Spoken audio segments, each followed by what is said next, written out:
दोस्तों, भारत के वैज्ञानिकों ने पहले चंद्रयान-3 के जरिए चांद को फतह किया, लेकिन अब वैज्ञानिकों ने सूरज को फतह करने का मन बना लिया है।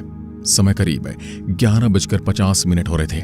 सतीश धवन स्पेस सेंटर से बाहुबली रॉकेट बादलों को चीरता हुआ आदित्य L1 सूरज की तरफ बढ़ने लगता है। कुछ ही समय बाद ये पृथ्वी के वातावरण से बाहर आ गया था और वैज्ञानिकों ने इसे सफलतापूर्वक लॉन्च कर दिया। दोस्तों, सूरज हमारे लिए बहुत जरूरी माना जाता है। पृथ्वी पर जीवन ही सूरज की वजह से है। उसी सूरज की खोज में आज भारत का आदित्य L1 मिशन चल पड़ा है। पहली बार भारत सूरज पर मिशन भेजने जा रहा है। करीब 4 महीने बाद भारत का मिशन सूरज के करीब पहुंचेगा। चंद्रयान के बाद दुनिया की नजर भारत के सूरज वाले मिशन पर है। अब दोस्तों, सवाल ये उठता है कि आखिर कैसे पहुंचेगा मिशन सूरज पर और सूरज से कितना दूर रहकर ये पढ़ाई करने वाला है और अपने आप को सूरज की गर्मी से कैसे बचाएगा और क्या राज पता चलने वाला है सूरज के बारे में। सब कुछ आपको आज के इस वीडियो में बताएंगे। आप देख रहे हैं फ्यूचर साइंस यूट्यूब चैनल। विज्ञान से जुड़ी वीडियोस के लिए चैनल को सब्सक्राइब कर लीजिए।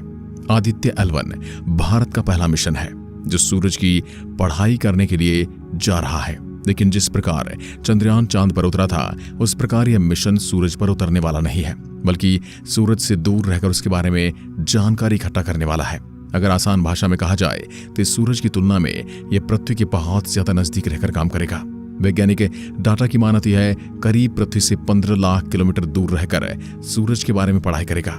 जिस पॉइंट पर रहकर ये सूरज के बारे में पढ़ाई करेगा उसे लॉन्ग रेंज पॉइंट कहा जाता है।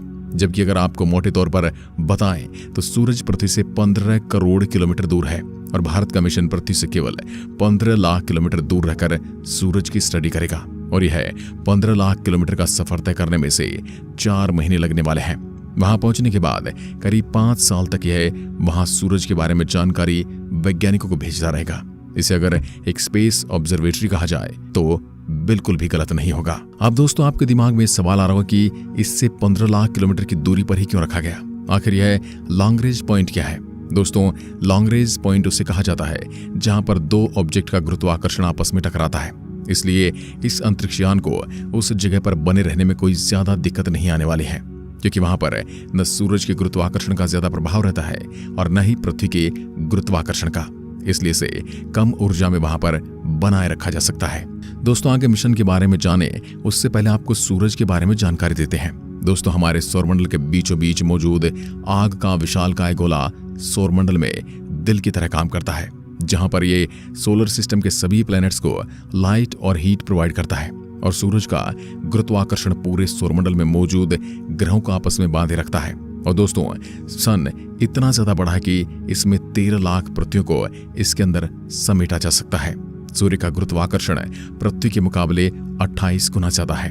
अगर आपका वजन पृथ्वी पर 60 किलो है तो सूरज पर आपका वजन 1680 किलो हो जाएगा। इसके धरातल पर उतरने के बाद 648 किलोमीटर प्रति सेकंड की दर से उड़कर बाहर आना होगा, अन्यथा हम उसके वायुमंडल से बाहर नहीं निकल पाएंगे।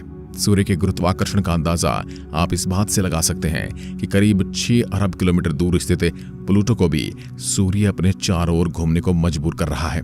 जैसा कि हम सभी जानते हैं, सूरज सबसे नजदीक का स्टार है, यानी कि सबसे नजदीकी तारा, जिस वजह से वैज्ञानिक इस पर सालों से अपनी पैनी नजर गड़ाए बैठे हैं और इसके बारे में तरह तरह की रिसर्च कर रहे हैं। लेकिन अभी भी सन के बारे में बहुत सी ऐसी चीजें हैं जिन्हें वैज्ञानिक समझ ही नहीं पाए हैं। सूरज के बारे में पढ़ाई करना इसलिए भी जरूरी हो जाता है क्योंकि सूरज हर मामले में पृथ्वी पर बैठे लोगों के लिए दखल देता है। आपको पता होगा कि सूरज के अंदर से आग के बड़े बड़े तूफान उठते रहते हैं जो कि हमारी पृथ्वी के चारों ओर घूम रहे पूरे सैटेलाइट को बर्बाद करने की क्षमता रखते हैं। अगर पूरा सैटेलाइट सिस्टम खराब हो जाता है तो हमारे लिए जिंदगी जीना मुश्किल हो जाएगा, खासकर आज के दौर में, क्योंकि सब कुछ पूरी दुनिया आज टेक्नोलॉजी पर डिपेंड है। यहाँ तक कि सूरज पर उठा हुआ बड़ा तूफान पृथ्वी पर हमेशा के लिए अंधेरा कर सकता है, बिजली सिस्टम को जलाकर राख कर सकता है। पृथ्वी का मैग्नेटिक फील्ड हमें सूरज की शक्तिशाली तूफानों से बचाता है। अगर पृथ्वी के पास मैग्नेटिक फील्ड न हो तो सूरज की रेडिएशन भी हमें पृथ्वी पर जीने नहीं देगी। इसके अलावा सूरज के बारे में कई ऐसे सवाल हैं जिनका जवाब वैज्ञानिक आज पता नहीं कर पाए हैं। दोस्तों, सूरज के बारे में सबसे ज्यादा वैज्ञानिकों को सवाल परेशान कर रहा है कि वह कोर वाले भाग से सूरज के बाहर का वातावरण गर्म होना। दरअसल दोस्तों, सूरज के कोर का तापमान लगभग 15 लाख डिग्री सेल्सियस है। सूरज की सतह का तापमान लगभग 6000 डिग्री के करीब है। लेकिन सतह के बाद बाहरी वातावरण जिसे कोरोना कहा जाता है, यहाँ पर आप कोरोना वायरस मत समझ लेना। ये कोरोना अलग है जो कि सोलर एटमॉस्फेयर का बहुत ही बड़ा पार्ट होता है। ये काफी मिलियन मीलों तक एक्सटेंड यानी कि बढ़ सकता है और हम इसे तभी देख सकते हैं जब सूर्य ग्रहण लगता है या फिर स्पेशल एक्स्ट्रा इमेज के जरिए भी हम इसे देख सकते हैं। दोस्तों, क्रोमोस्फीयर की तरह कोरोना का टेम्परेचर काफी ज्यादा होता है, जहां पर इसमें करीब 2 मिलियन डिग्री सेल्सियस तक का तापमान मौजूद होता है। आखिरकार ऐसा कैसे हो सकता है कि सूरज के अंदर के भाग से भी ज्यादा सूरज के बाहर का भाग गर्म है? ये सवाल पिछले कई दशकों से वैज्ञानिकों को परेशान किए हुए है। भारत का मिशन आदित्य L1 इसके बारे में कुछ राज खोल सकता है और भारत का यह मिशन सूरज के वातावरण को ही समझने जा रहा है। इससे पहले नासा ने सूरज की तरफ सोलर प्रोब को भेजा था। नासा का पार्कर सोलर प्रोब सूरज के सबसे नजदीक जाने वाला पहला स्पेसक्राफ्ट है। वह भी सूरज के बारे में इन्हीं सवालों के जवाब तलाशने के लिए गया है। पार्कर सोलर प्रोब आज भी सूरज के बारे में वहां पर स्टडी कर रहा है। दोस्तों, भारत के वैज्ञानिकों ने आदित्य L1 को स्पेशली सूरज की ऊपरी 3 लेयर की पढ़ाई करने के लिए भेजा है।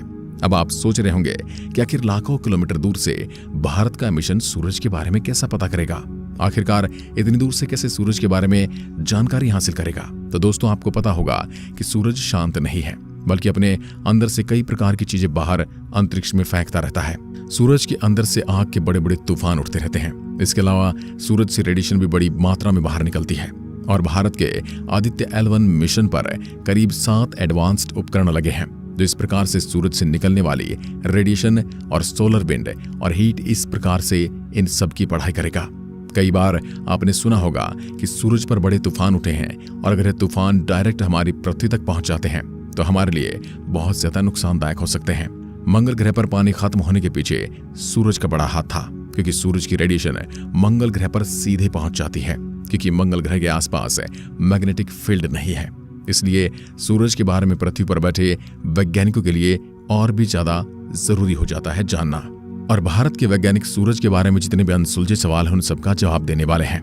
दोस्तों, सूरज के सबसे अंदर का भाग जिसे कोर कहा जाता है, अगर हम इसके साइज की बात करें तो दोस्तों ये हमारे अर्थ से 1000 गुना ज्यादा बड़ा है और ये वही जगह है जहां पर न्यूक्लियर फ्यूजन होता है, जहां इतनी भारी टेम्परेचर में हाइड्रोजन के आइटम कोलाइड होकर फ्यूजन करते हैं, जिससे हीलियम का निर्माण होता है और सूरज के इसी भाग से हीट का निर्माण होता है और उसी की मदद से हम सूरज से निकलने वाली हीट और लाइट को हर रोज फील कर सकते हैं।